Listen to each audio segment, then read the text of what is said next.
Hey guys, welcome to my channel. If you enjoy watching and want more, go ahead and subscribe. I keep things simple, helpful, and easy to understand. Let's jump in. Lighting a Frigidaire gas oven pilot light is a simple task for older models. Modern units often use electronic igniters, but many classic stoves still require manual lighting. First, ensure the oven is completely turned off. Open a nearby window for fresh air. Always check for a strong smell of gas before starting.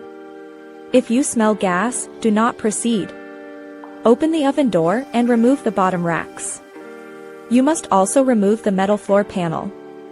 Look for the pilot assembly near the back of the burner tube. Use a flashlight to find the small metal tube. Turn the oven control knob to the pilot setting.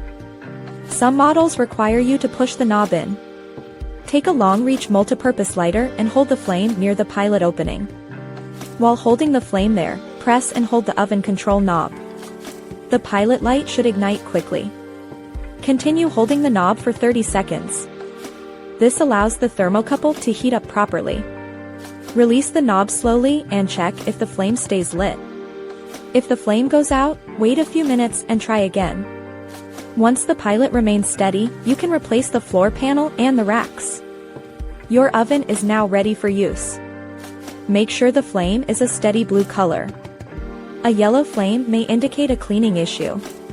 Check that the burner ignites fully when you turn the temperature up. Always follow safety guidelines when working with gas appliances.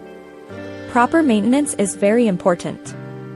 Keeping your stove in good working order ensures safe cooking for your family every single day. Thanks so much for watching. If you liked the video, tap the thumbs up, hit subscribe, and ring the bell so you don't miss anything new. See you next time.